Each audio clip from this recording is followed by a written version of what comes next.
representing the Rick Santorum campaign, Victoria Jakelsky. Victoria?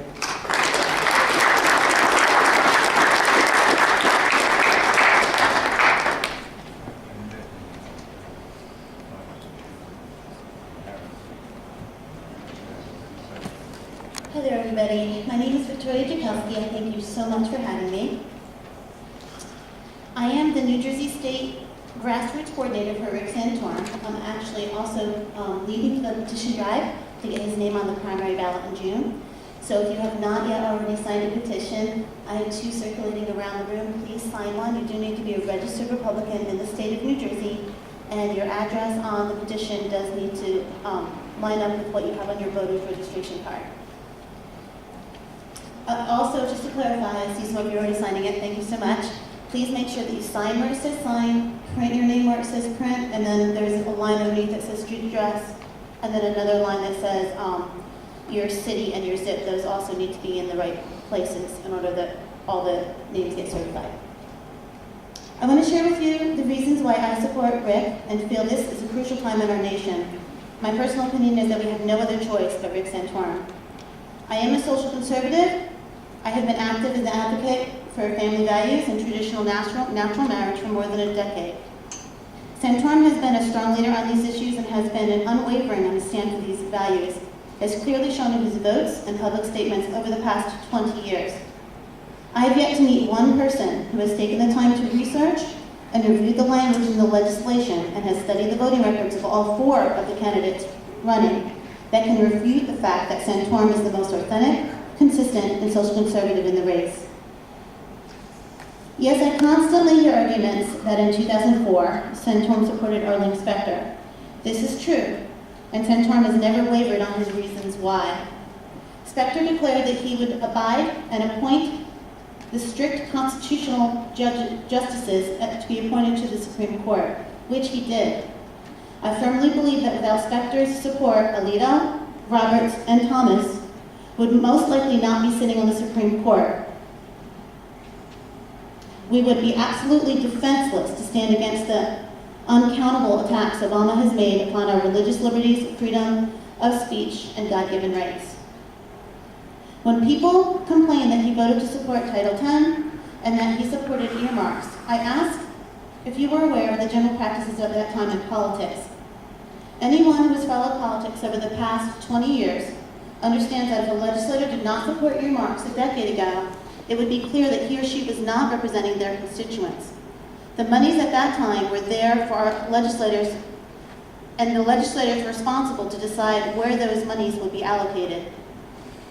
Before the system became so very corrupt, it was every legislator's job to assure that the funding would benefit their constituents. If they did not do that, they were not doing their job.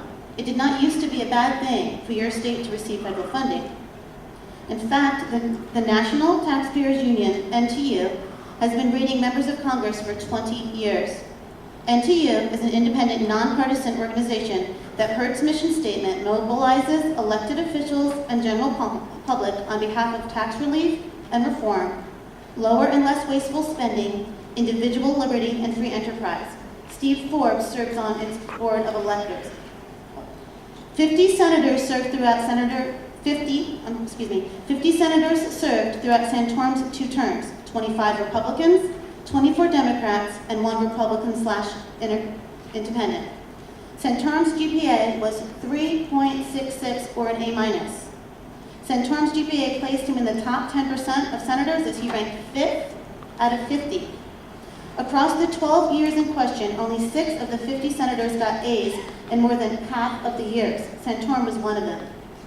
Yes, Santorum supported a few bills that his opponents state was a wrong decision. However, let us remember that politics is not a standalone sport. In order to pass legislation, you must work with the opposing side. This, my dear freedom fighters, is the reason why Rick Santorum has a successful record of passing and not just introducing legislation. He has, in fact, gotten things done. His stand on fiscal issues is sound and strong. If you research this, it's very clear. One of Santorum's biggest victories was in the summer of 1996 when Congress passed and the President signed the Personal Responsibility to Work Opportunity Reconciliation Act of 1996. This was a radical transformation of our nation's welfare system. Santorum was the leader on this. On January 9th of this year, the Wall Street Journal stated that overall, we score Mr. Santorum's economic agenda is bolder than Romney's. They basically said that he was a serious contender and his involvement had improved the quality of the GOP's economic debate. Rick Santorum's economic plan will renew our economy, create jobs, and unleash American entrepreneurship and innovation. His plan will reduce spending and government. Santorum's plan will cut spending by $5 trillion over 5 years and cut non-defense funding to 2008 levels. Rick Santorum will support legislation to prevent members of Congress from being paid if they don't pass fiscally responsible spending bills on time. Wouldn't that be nice? He will help pass a balanced budget amendment and discipline Congress to limit federal spending to a maximum of 18% of the GDP. His plan also eliminates Fannie Mae and Freddie Mac's federal housing roll, reduces non-defense related federal workers by at least 10%, eliminating all energy subsidies, and cuts the U.S. funding commitment to the UN at least in half. He also provides relief for business from taxes and regulations. This is my favorite part of his economic plan. Santorum's plan cuts in half the corporate tax rate to 17.5% to make us competitive once again and eliminate the corporate income tax for manufacturers to spur middle-income job creation in the United States and benefit from the job multiplier effect in manufacturing. It increases the research and development tax credit from 14 to 20% and makes it a permanent spur to innovation in America. It lowers the capital gains and dividend taxes rates to 12% to spur economic growth and investment and unleash America's domestic energy production to cut energy costs. And of course, his biggest goal, his plan will repeal and replace Obamacare and replace it with market-based competition, choice, and innovation.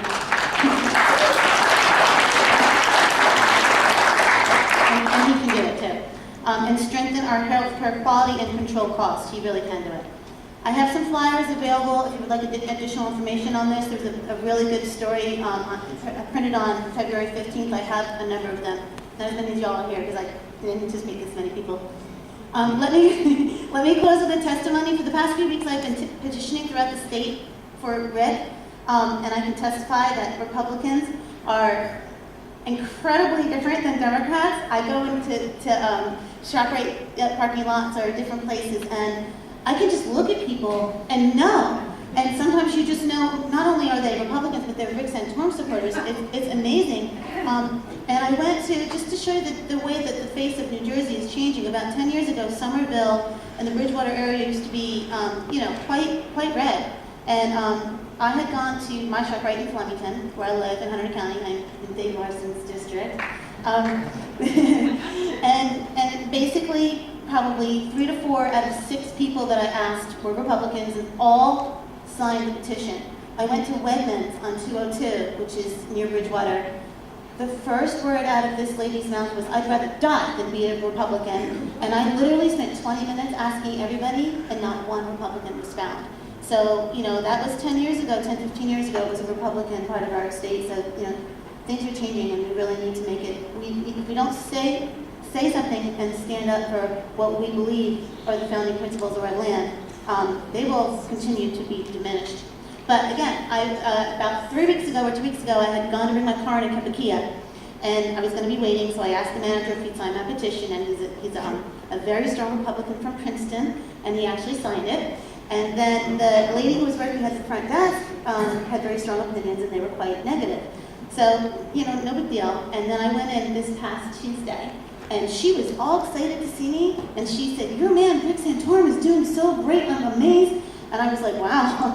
And then what she said was that she was completely impressed by how he has handled all of the religious discrimination regarding the Catholic Church and the birth control issues.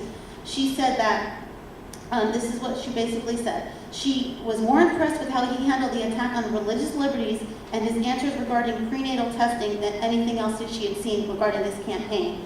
She said that she felt he was the most honest candidate in the race. And 2 weeks ago, she was saying, you know, like total negative things. So this man is winning over, and she's a Democrat, this man is winning over Democrat blue-collar workers every day. When people listen to what he has to say, they believe him. He's likable.